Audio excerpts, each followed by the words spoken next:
सबसे पहले तो मैं चाहूँगा कि आप सभी लोग बड़ी ज़ोरदार तालियों से देवेंद्र फडणवीस जी का स्वागत करिए।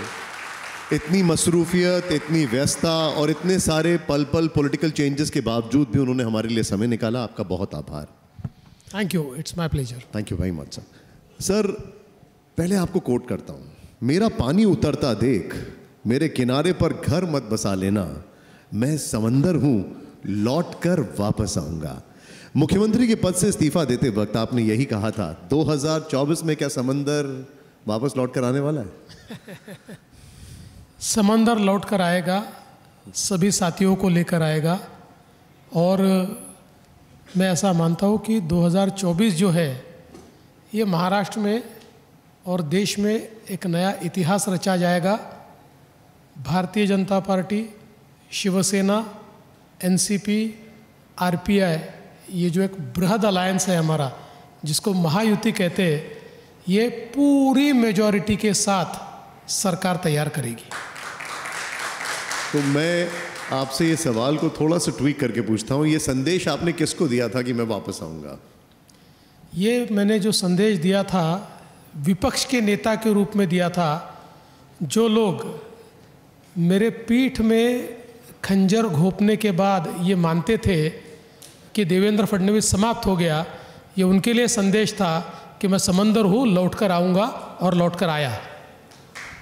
क्या हम ये समझे यहाँ पर जितने भी लोग हैं, इस सवाल का ये जो स्टेटमेंट था इसका अर्थ ये है कि मैं वापस आऊँगा और सीएम बन के आऊँगा?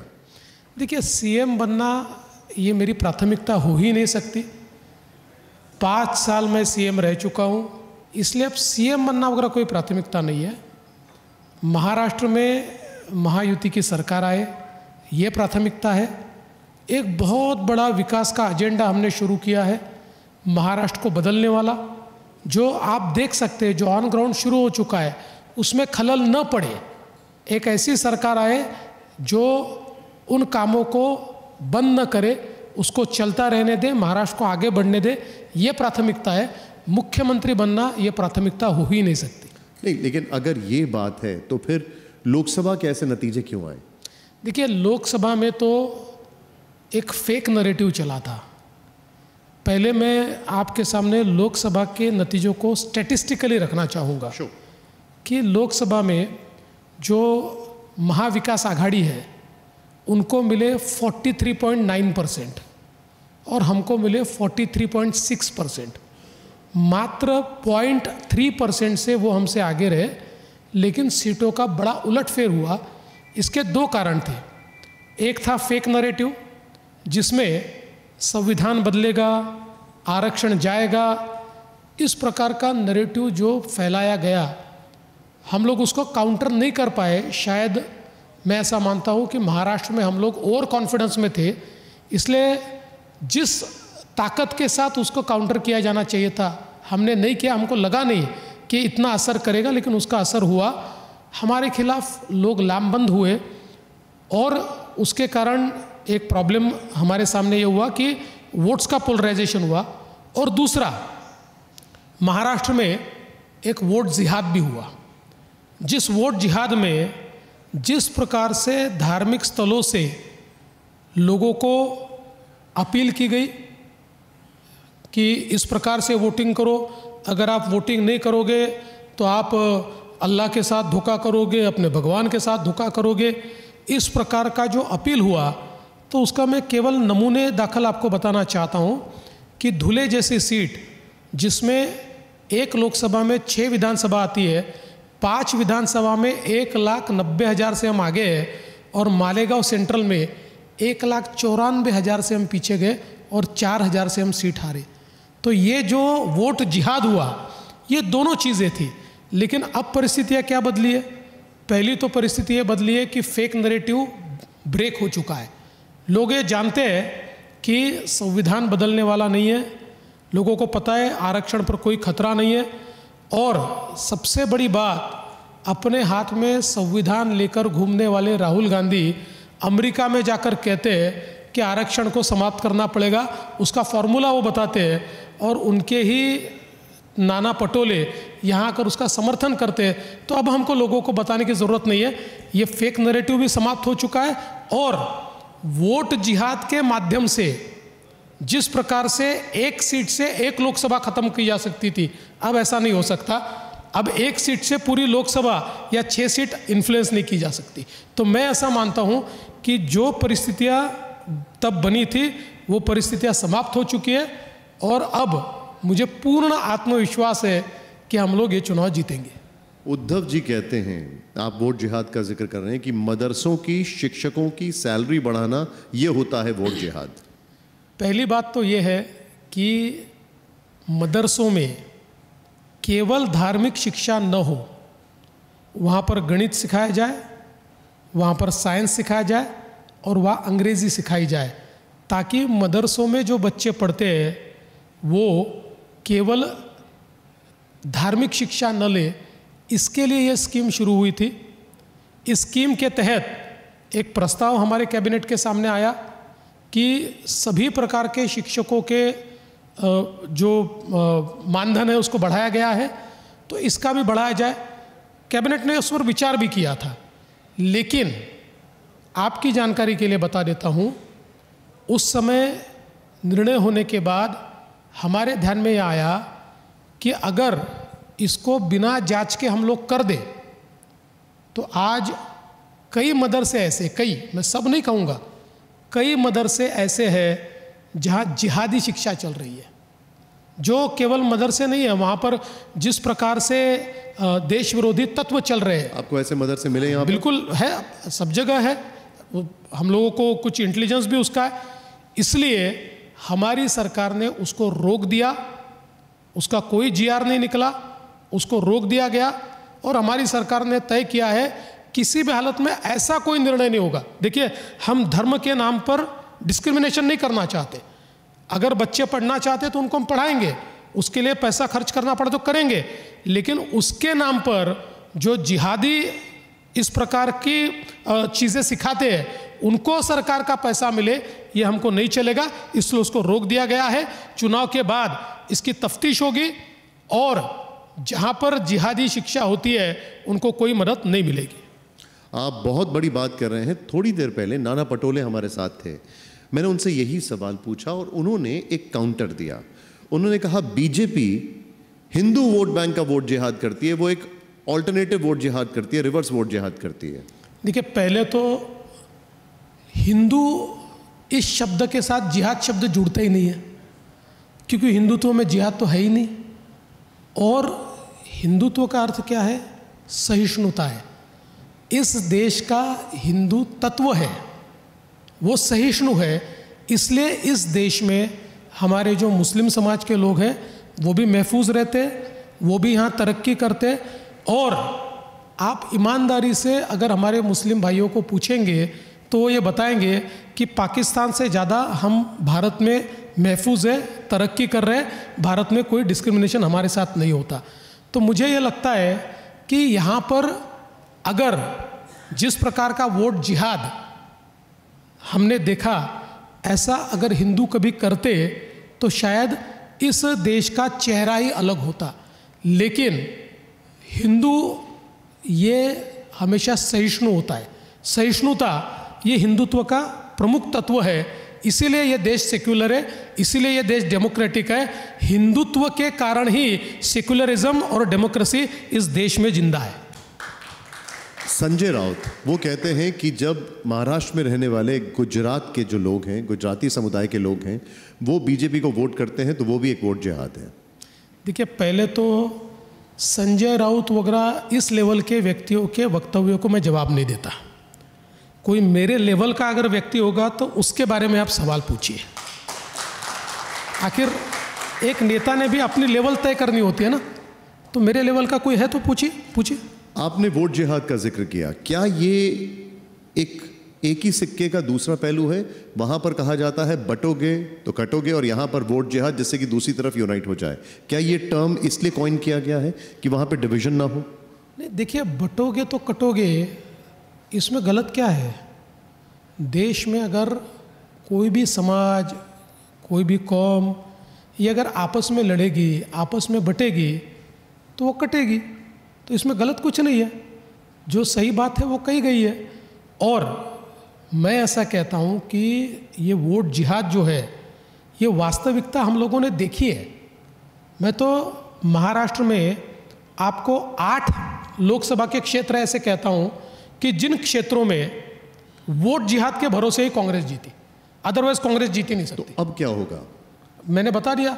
अब वो इसलिए सक्सेसफुल नहीं होगा कि आप 5 जगह जीतते हो और एक कॉन्स्टिट्यूएंसी से 5 कॉन्स्टिट्यूएंसी को काटते हो।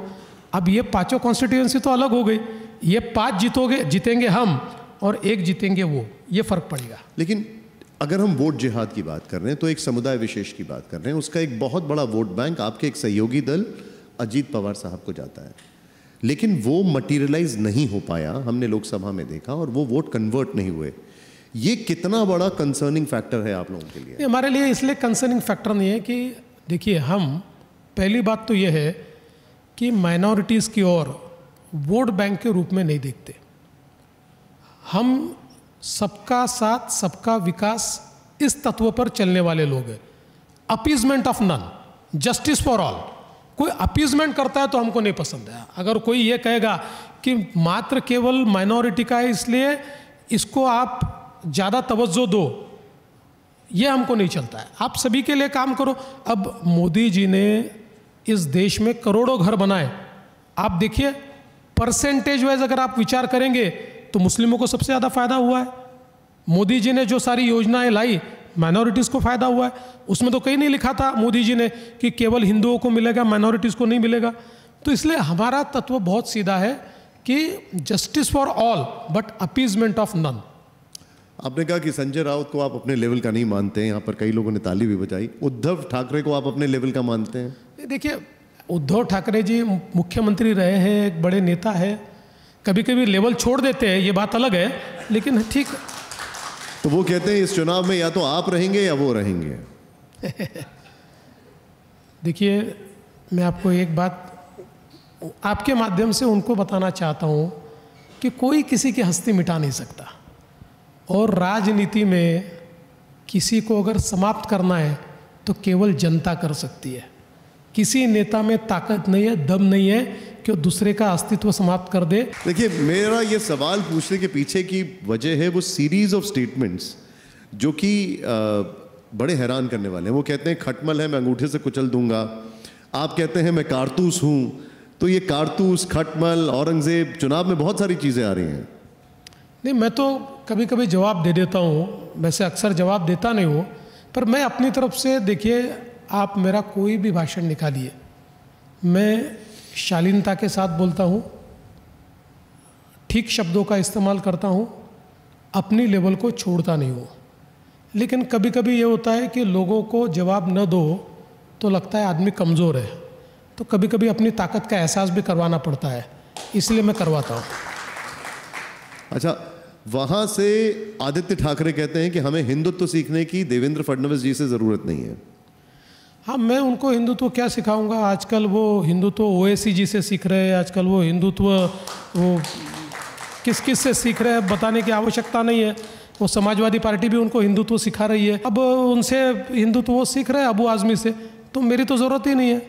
अच्छा, मैं आपसे फिर से वो सवाल पूछता हूँ, क्योंकि जब ये चर्चा थी कि देवेंद्र जी यहाँ पर आ रहे हैं, तो मैं वहाँ पर बैठा था, कई लोगों ने मुझसे पूछा कि ज़रा उनसे ये ज़रूर पूछेगा, और कई बड़े सीनियर जर्नलिस्ट ने मुझे मैसेज भी किया, मैं आपको सीरीज़ दिखा सकता हूँ कि उनसे सवाल ज़रूर पूछेगा कि आपके महायुति का चेहरा कौन है मुख्यमंत्री के लिए?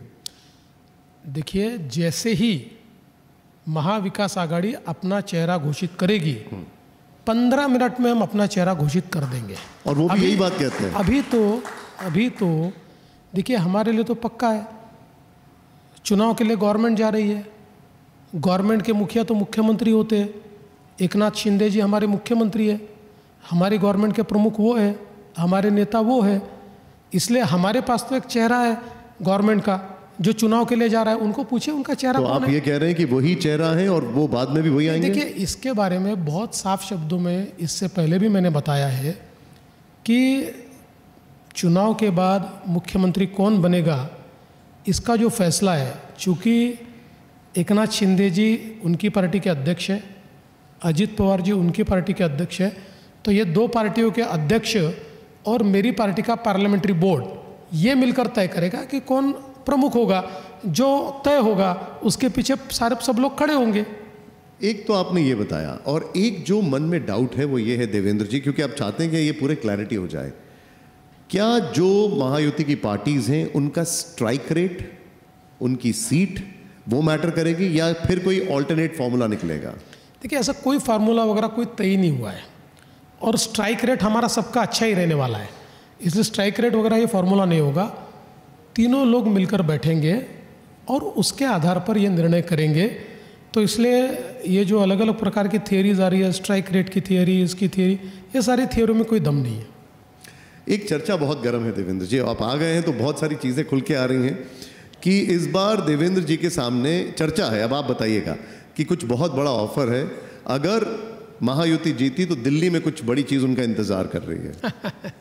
देखिए, मैं हमेशा ये कहता हूँ कि जिस समय दिल्ली के पत्रकारों के पास कोई खबर नहीं होती तो ऐसी खबर तैयार कर देते हैं कि ये फलाना आदमी आएगा, ये अध्यक्ष बनेगा, ये कुछ बनेगा।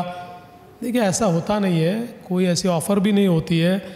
भारतीय जनता पार्टी ऐसी है जिसमें व्यक्ति अपना फैसला नहीं करता, नेता अपना फैसला नहीं करता, अपने जो बड़े नेता होते हैं, अपना जो पार्लियामेंट्री बोर्ड होता है वो मिलकर फैसला करता है। तो मेरे लिए तो ये बात पक्की है, क्योंकि आपका आगे प्रश्न आने वाला है तो अभी जवाब दे देता हूँ कि मेरी पार्टी मुझे दिल्ली जाने को कहेगी, दिल्ली रहूँगा, मुंबई जाने को कहेगी तो मुंबई रहूँगा, और मेरी पार्टी ने कहा कि देवेंद्र जी अभी आप बहुत हो गया, अब आपकी उपयोगिता नहीं है, आप घर जाओ, तो घर चला जाऊँगा। देखिए, अब देवेंद्र जी के मन की बात क्या है? यही मन की बात है, दूसरी कोई मन की बात ही नहीं है, यही मन की बात है, जो पार्टी कहेगी वो करना है। क्या दिल्ली दूर है, महाराष्ट्र में मन है? देखिए, अब तो ये बात साफ है कि देवेंद्र फडणवीस अपने मन से नहीं चलता, पार्टी के मन से चलता है। इसीलिए पार्टी ने जिस समय कहा कि आपको उप मुख्यमंत्री बनना है, तो 5 साल मुख्यमंत्री रहने वाला देवेंद्र फडणवीस 1 मिनट भी हिचकिचाया नहीं, उप मुख्यमंत्री बन गया। तो इसलिए हमारे लिए हमारा वजूद नहीं है, क्योंकि हम ये जानते हैं मेरा वजूद मेरी पार्टी के कारण है। एक स्टेटमेंट, अगर मैं गलत नहीं हूं तो मुझे याद आ रहा है, आपने कहा था कि जब ये फैसला हुआ तो मुझे भी थोड़ा झटका लगा था और थोड़ा सा हैरानी हुई थी, तो इसलिए मैं पूछ रहा हूँ मन कहाँ पर लगेगा? नहीं, देखिए, हैरानी क्यों हुई थी, क्योंकि जिस समय सरकार बन रही थी उस समय मेरे नेताओं से मैंने चर्चा की थी कि चूँकि मैं 5 साल मुख्यमंत्री रहा हूँ और ये तय था कि शिंदे जी को मुख्यमंत्री बनाएंगे, तो मुझे सरकार से बाहर रखिए, क्योंकि लोगों को लगेगा कि आदमी कितना लालची है, ये तो सत्ता के बिना रह ही नहीं सकता, 5 साल मुख्यमंत्री रहा, अब मंत्री बन रहा है, उप मुख्यमंत्री बन रहा है, तो मुझे बाहर रखिए। तो ये बात पहले मेरे नेताओं ने हाँ कही थी, मेरे नेताओं ने उसको मान्यता दी थी। इसीलिए मैंने प्रेस कॉन्फ्रेंस में शिंदे जी का नाम घोषित किया और मैंने कहा मैं सरकार से बाहर रहूँगा, मैं पार्टी का काम करूँगा और सरकार को पूरी मदद करूँगा। लेकिन उसके बाद पार्टी ने ये सोचा कि भाई मेरी ज़रूरत है अंदर ये सरकार चलाने के लिए, तो पार्टी ने जब मुझे कहा तो थोड़ा झटका इसीलिए लगा कि अरे ये तो तय हो गया था कि मैं बाहर रहूँगा, अब पार्टी कहती है। लेकिन मैंने 1 मिनट भी सोचा नहीं, मैंने प्रतिवाद नहीं किया, मैंने कहा ठीक है जो आप कहते हैं मैं करूँगा। क्योंकि पुरानी बातें छिड़ गई हैं तो एक स्टेटमेंट मुझे आपका याद आ रहा है, आपने कहा कि शरद पवार और एनसीपी आपके संपर्क में थे लोकसभा चुनाव के दौरान। क्या हुआ था वो वाकया? विधानसभा चुनाव में, हाँ, पिछले विधानसभा में। देखिए, अभी ये तो क्या है, ये सारी चीज़ें पुरानी हो गई, थोड़ा कहानी बता दीजिए एक बार। नहीं, ऐसा है कि जब नई सरकार बनने का वक्त आया और ये ध्यान में आया कि उद्धव जी को कुर्सी बुला रही है और उद्धव जी हमारे साथ नहीं आएंगे, ऐसे समय एनसीपी से कोई प्रस्ताव हमारे पास आया था, तो हमने उस पर विचार किया और हमने कहा कि चलो राजनीति में तो जिंदा रहना पड़ता है, अगर उद्धव जी हमारे साथ इस प्रकार से बर्ताव कर रहे हैं तो इनके प्रस्ताव पर विचार करें। तो इसलिए फिर हमारी कुछ मीटिंगें हुई, शरद पवार जी के साथ हुई, ये तय हुआ हम मिलकर सरकार तैयार करेंगे। हमने सारे निर्णय ले लिए और निर्णय लेने के बाद जब बस शपथ लेंगे ऐसी परिस्थिति आई तो शरद पवार जी पीछे हट गए। देवेंद्र जी, जो आरोप लगते हैं उनमें से एक बड़ा आरोप यह है कि यहाँ के जितने भी प्रोजेक्ट्स हैं वो गुजरात की तरफ जा रहे हैं। 4 बड़े बड़े प्रोजेक्ट्स के नाम हैं, आपको बेहतर पता होगा। और जो डेवलपमेंट का काम होता है वो काम आगे नहीं बढ़ रहा है, वो काम गुजरात की तरफ जा रहा है। इसके बाद मैं आपसे एक और चीज़ पूछूंगा इसमें। देखिए, हमारे जो विरोधी लोग हैं ना, गुजरात को ज़रूरत ही नहीं, उनको कोई पब्लिसिटी की ज़रूरत ही नहीं है। हमारे जो विरोधी है वही गुजरात के ब्रांड एम्बेसडर है, वही रोज़ गुजरात की तारीफ करते हैं। मैं एक छोटा सवाल पूछता हूँ कि देश में जितना विदेशी निवेश आया उसका 52% महाराष्ट्र में आया। नहीं, लेकिन इसका एक काउंटर भी है देवेंद्र। नहीं, बात पूरा सुन लीजिए। 52% महाराष्ट्र में आया, और हमारे बात के जो है ना, गुजरात, कर्नाटका, आंध्र प्रदेश, तमिलनाडु, सबको एक साथ मिला दीजिए, उससे ज़्यादा निवेश हमारे पास आया है। इंडस्ट्रीज़ की अगर आप बात करें, देखिए एक कॉम्पिटिटिव वर्ल्ड है, सब लोग प्रयास करते हैं, तो 10 इंडस्ट्री हमारे आएगी तो 2 इंडस्ट्री उनके पास भी जाएगी। आज देश में सबसे ज़्यादा निवेश महाराष्ट्र में, देश का स्टार्टअप कैपिटल महाराष्ट्र, देश के सबसे ज़्यादा यूनिकॉर्न महाराष्ट्र में, देश में सबसे ज़्यादा डेटा सेंटर महाराष्ट्र में, देश का डेटा सेंटर कैपिटल महाराष्ट्र बन गया। 65% डेटा सेंटर कैपेसिटी हमारी, देश का सबसे बड़ा पोर्ट महाराष्ट्र में, जो देश का अभी सबसे बड़ा पोर्ट है JNPT, उससे 3 गुना बड़ा पोर्ट अभी वाड़वड़ में हम तैयार कर रहे हैं। तो मुझे यह लगता है ये सारी चीज़ें हमने की हुई है, लेकिन एक नरेटिव फैलाने की दृष्टि से हमारे विरोधी महाराष्ट्र को बदनाम करते हैं और रोज़ गुजरात का गुणगान गाते हैं। उनको गुजरात का गुणगान गाने दीजिए, महाराष्ट्र को कोई रोक नहीं सकता। महाराष्ट्र नंबर 1 था, है और रहेगा। मेरा इशारा था उद्धव जी का ये कहना कि जो धारावी रीडेवलपमेंटल प्रोजेक्ट है वो अडानी को दिया गया है, और अगर उनकी सरकार बनेगी तो ये कैंसिल कर देंगे। देखिए, पहली बात तो उनका ये जो स्टेटमेंट है ना, इसके 2 चीज़ें हैं। पहले तो उनकी सरकार आने वाली नहीं है, ये बात पक्की। दूसरा मेरे मन में कोई शक नहीं है कि उनकी सरकार आ गई तो उसको कैंसिल करेगी, क्योंकि जब वो 2019 में सरकार में आए, कोस्टल रोड रोक दिया, ट्रांस हार्बर लिंक रोक दी, मेट्रो रोक दिया, बुलेट ट्रेन रोक दिया, वाड़वंड पोर्ट रोक दिया, जलयुक्त शिवार रोक दिया। तो उनको रोकने का शौक है। देखिए, एक अपना शौक होता है, हमको काम करने का शौक है, डेवलपमेंट का शौक है, उनको रोकने का शौक है, तो वो ज़रूर रोके। ये बात करते हैं, एक तो पहली बात ये है, धारावी अडानी की कंपनी को नहीं गया है, DRP को गया है। जिस DRP में हमारी हिस्सेदारी है, महाराष्ट्र सरकार की हिस्सेदारी है, ये कोई प्राइवेट कंपनी नहीं है, इसमें महाराष्ट्र सरकार की हिस्सेदारी है। दूसरा, ये जो टेंडर हुआ, इस टेंडर की सारी कंडीशंस उद्धव ठाकरे जी की कैबिनेट ने मंजूर की हुई है, सारी कंडीशन। ये टेंडर कैसा निकले, इसमें क्या सारी चीज़ें रहे। हमने तो क्या किया, हमने आने के बाद एक ही निर्णय इसमें किया कि उन्होंने इस टेंडर में TDR की कीमत पर कैप नहीं रखी थी।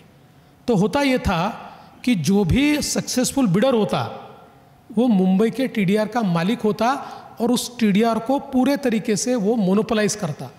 हमने TDR में कैपिंग कर दी और एक डिजिटल प्लेटफॉर्म पर TDR डाल दिया। तो उसके कारण अब इसमें कोई भी TDR का मालिक नहीं बन सकता और मार्केट को मोनोपोलाइज नहीं कर सकता। इनको लोगों को अटकाने में, भटकाने में और लटकाने में ही मज़ा आता है। धारावी के लोगों को इनको घर देना ही नहीं है। इनको हमेशा लोगों को उसी व्यवस्था में रखना है, उसी गंदगी में रखना है, उसी प्रकार से नर्क की यातनाएं भोगने के लिए रखना है और केवल अपनी रोटियां सेकनी है। लेकिन मैं आपको बताता हूँ, धारावी बनेगा, ट्रांसफॉर्मेशन होगा, गरीब आदमी को घर मिलेगा, अच्छा घर मिलेगा और उसके जीवन में परिवर्तन हम लाकर दिखाएंगे। ये उद्धव जी की आदत है। अगर उनकी सरकार आती ना तो वही अडानी जी का गुणगान गाते हैं। मैं आपको सच बता रहा हूँ। देखिए, हमारे यहाँ पर देश की सबसे बड़ी रिफाइनरी आने वाली थी। उस रिफाइनरी को उद्धव जी ने विरोध किया, उसको कैंसिल करने लगाया, उसको रोकने लगाया। और जब खुद सरकार में आए तो केंद्र सरकार को लेटर लिख दिया कि रिफाइनरी तैयार कीजिए। तो ये उनकी आदत है। अगर वो सरकार में होते और धारावी का प्रोजेक्ट अगर अडानी के पास जाता या इस प्रकार से अगर उसमें सक्सेसफुल बिल्डर अडानी होता तो उनको कोई प्रॉब्लम नहीं था। क्या उनके काल में अडानी कंपनी ने कोई काम नहीं किया है महाराष्ट्र में? देख लीजिए कितने काम उनके कालों में मिले, तब तो चलते थे अडानी। अरे भाई हमको क्या है, हमको अडानी रहे, ए रहे, बी रहे, सी रहे, जो सक्सेसफुल बिल्डर है उसको काम देना है। ये कहा जाता है आपकी तरफ से कि उद्धव ठाकरे ने अपने वैल्यूज और अपनी आइडियोलॉजी को कॉम्प्रोमाइज किया कांग्रेस के साथ जाकर, शरद पवार के साथ जाकर। वो कहते हैं कि अजीत पवार के साथ जाकर आपने भी अपने वैल्यूज और अपनी आइडियोलॉजी को कॉम्प्रोमाइज किया। देखिए, अजीत पवार हमारे साथ आने के बाद हम लोग हिंदू हृदय सम्राट शिवसेना प्रमुख बाला साहब ठाकरे को जनाब बाला साहब ठाकरे नहीं बोलते, लेकिन वो शरद पवार जी के साथ और कांग्रेस के साथ चले गए तो उन्होंने हिंदू हृदय सम्राट बोलना छोड़ दिया, जनाब बाला साहब ठाकरे बोलना चालू कर दिया, उर्दू में कैलेंडर छापना चालू कर दिया उन्होंने। आपने देखा होगा, बाकी तो छोड़ दीजिए जी, बाकी सब चल सकता है, लेकिन उनके कैंपेन में पाकिस्तान के झंडे दिखे। भाई ठीक है, हरा झंडा भी मैं समझ सकता हूँ, पाकिस्तान के झंडे दिखे, हमारे इसमें तो नहीं दिखे। तो देखिए, कोई किसी के साथ जाए, सवाल ये होता है कौन किसके रंग में रंगता है। अजीत पवार जी हमारे रंग में रंग गए और उद्धव ठाकरे जी शरद पवार और कांग्रेस के रंग में रंग गए। नहीं, लेकिन वो आपके पुराने रंग का जिक्र करते हैं और बोलते हैं कि आपने कहा था चक्की पीसिंग पीसिंग पीसिंग, 70,000 करोड़ का इरिगेशन स्कैम, और अब आप उनके साथ हैं। देखिए, सबसे बड़ी बात इसमें यह है कि जो स्कैम हमने निकाला था, इसके अंदर करीब करीब 23 एफआईआर हुए, कई अधिकारियों के ऊपर कार्रवाई हुई, कई अधिकारी जेल में गए, कई के ऊपर केसेस चल रहे। तो एक बड़ा उसका लंबा ये रहा है। तो ये तो स्कैम हुआ था। अब ये ज़रूर था कि उस समय हमने अजीत पवार जी पर भी आरोप लगाया था, क्योंकि वो मिनिस्टर थे, मिनिस्टर के रूप में उनकी जिम्मेदारी थी, इसलिए हमने उन पर आरोप लगाया था। तो हमने कोई गलत बात नहीं की थी, मिनिस्टर की तो जिम्मेदारी होती है। लेकिन अब 10, 11, 12 साल उसमें निकल गए, सारी तफ्तीश हो गई, जिनके ऊपर सज़ा मिलनी उनके ऊपर सज़ा भी मिल गई। अब मैं तो ये समझ नहीं सकता हूँ कि 2.5 साल तो अजीत दादा के साथ ये बैठे हुए थे गले में गला डाल के, अब उनसे दूर चले गए तो ये खफा हो गए और उनके ऊपर बोलना चालू हो गया। तो आप क्या अजीत दादा को ईमानदार नेता मानते हैं? देखिए, मैं कौन सर्टिफिकेट बांटने वाला हूँ? मेरे पास थोड़ी सर्टिफिकेट पड़े हुए हैं, ये ईमानदार, ये बेईमान, मेरे पास नहीं है। अच्छा, अब मैं बात करता हूँ एक डिपार्टमेंट की जिसको लेकर बहुत चिंता है, और वो है लॉ एंड ऑर्डर जी। अभी बाबा सिद्दीकी जी हमने देखा क्या हुआ, उसके अलावा बदलापुर में हमने देखा क्या हुआ।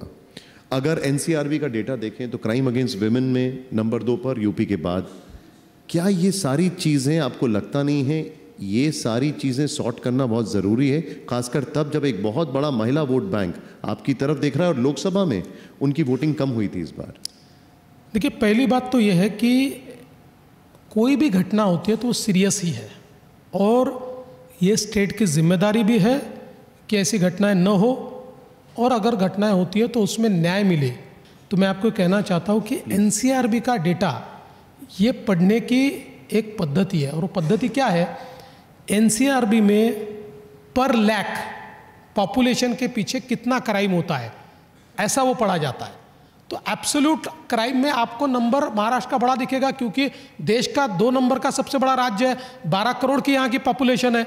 आप 15 लाख के गोवा के साथ इसका कंपैरिजन नहीं कर सकते, लेकिन 1 लाख लोगों के पीछे महाराष्ट्र में क्राइम अगेंस्ट वुमेन कितना क्राइम होता है अगर देखें, महाराष्ट्र 17th नंबर पे, 17वें। हालांकि 17वें नंबर पे, इसके लिए मैं बहुत कोई उसकी तारीफ नहीं करूंगा। देखिए, सवाल ये नहीं है कि किसके इसमें कितने केसेस हुए, सवाल ये है कि ऐसी केसेस न हो, इसके लिए हम क्या कर सकते हैं, और अगर केस होती है तो हम कितनी तेज़ी के साथ आरोपियों को पकड़ते हैं, कितनी तेज़ी के साथ हम ऐसी केसेस को निर्गति की ओर, यानी जो आरोपी है उसको सज़ा हो, इसकी ओर कितनी तेज़ी के साथ जाते हैं। तो मैं ये बता सकता हूँ कि 2022 में क्राइम अगेंस्ट विमेन, इसमें हमारी चार्जशीट जो 2 महीने में 60 डेज़ में जानी चाहिए, इसका प्रमाण करीब 55% था, अब उसको 92% पर हमने लाया, 92% पर, और बहुत बड़े पैमाने पर चीज़ें हमने की है। हमारे ध्यान में आया कि स्कूलों में कई मोलेस्टेशन के प्रकरण सामने आ रहे हैं दुर्दैव से। देखिए, शिक्षक तो भगवान की तरह होता है, लेकिन कुछ स्कूलों में शिक्षकों के माध्यम से, कुछ स्कूलों में स्टाफ के माध्यम से ऐसे प्रकरण हमको दिखाई पड़े। अब हम लोगों ने let the children speak up, वो बोले, इसलिए हम लोगों ने व्यवस्था की है कि जो महिला पुलिसकर्मी है वो स्कूलों में जाए, बच्चों के साथ अलग से बात करे, उनको कॉन्फिडेंस दे, अगर उनको कोई तकलीफ़ देता है तो बच्चियाँ उस बारे में बताए, ऐसी चीज़ें शुरू की है। मैं हमेशा ये कहता हूँ कि घटनाएं तो घटनी नहीं चाहिए, पर घटनाएं घटने के बाद अगर वो दबा दी जाए तो ये उससे भी खराब है। इसलिए ऐसी घटनाएं बाहर आकर उन घटनाओं के ऊपर कार्रवाई होना ये बहुत महत्वपूर्ण है। क्योंकि आप यहाँ पर हैं और हम बहुत सारे इश्यूज़ पर एकदम क्रिस्टल क्लियर चीज़ें सुन रहे हैं आपसे। एक और इशू, और उससे पहले मैं बताना चाहूँगा, चाहे वो उद्धव ठाकरे हों, चाहे चुनाव के नतीजे हों, मुख्यमंत्री एकनाथ शिंदे हैं, लेकिन फायरिंग रेंज पर आप क्यों रहते हैं हमेशा? देखिए, क्या है कि सभी को ये पता है कि सबसे बड़ी पार्टी बीजेपी है और बीजेपी का नेता मैं हूँ, तो इसलिए लोगों को लगता है कि बीजेपी को कमज़ोर करेंगे तो ये अलायंस कमज़ोर होगा, इसलिए सब लोग मेरे ऊपर गोली दागते हैं। लेकिन देखिए, मैं तो हमेशा कहता हूँ कि ये अभिमन्यु की तरह मुझे घेरना चाहते हैं, लेकिन मैं तो आधुनिक अभिमन्यु हूँ, मुझे चक्रव्यूह तोड़ना आता है, मैं तोड़कर बाहर आऊँगा। तो मैं आपसे ये जानना चाहूँगा कि मराठा आंदोलन पर क्या आपको दिखाई दे रहा है, क्या स्टेटस है? देखिए, मराठा आंदोलन जो चल रहा है, इसमें ये आंदोलन शुरू कब हुआ? ये आंदोलन 1980 में शुरू हुआ। 1982 में जो एक यहाँ पर अन्ना साहब पाटिल करके विधायक हुआ करते थे, उन्होंने उस समय के कांग्रेस के चीफ मिनिस्टर को कहा कि आप 3 दिन में अगर मराठा समाज को आरक्षण नहीं दोगे तो मैं अपनी जान दे दूंगा। उन्होंने नहीं दिया तो इन्होंने अपने आप को गोली मार ली। तब से लेकर 2014 में हमारी सरकार आने तक मराठा समाज के कई लोगों ने आंदोलन किए। पवार साहब 4 बार मुख्यमंत्री बने, कांग्रेस के दर्जनों मुख्यमंत्री बने, किसी ने मराठा समाज को आरक्षण नहीं दिया। मैं मुख्यमंत्री बना, मैंने मराठा समाज को आरक्षण दिया। मैं जब तक मुख्यमंत्री था, हम हाईकोर्ट में जीते, सुप्रीम कोर्ट ने भी स्टे देने से इनकार किया, फिर वापस एमवीए की गवर्नमेंट आई, मराठा आरक्षण रद्द हो गया। फिर हमारी सरकार आई, शिंदे जी की सरकार में हमने मराठा आरक्षण वापस दिया।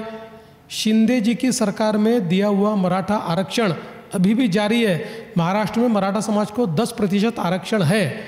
अभी जो लोग आंदोलन कर रहे हैं उनका कहना है कि हमको वो आरक्षण नहीं चाहिए, हमको ओबीसी में आरक्षण चाहिए। जी। मराठा समाज को ओबीसी में दीजिए। मैंने उनको इतना ही कहा है कि भाई आप कहते हो ना, तो शरद पवार जी से, उद्धव ठाकरे जी से और कांग्रेस से लिखवा लो कि उनकी सरकार आने के बाद वो मराठा समाज को ओबीसी में आरक्षण देने के लिए तैयार है, आप उनको समर्थन दे दो।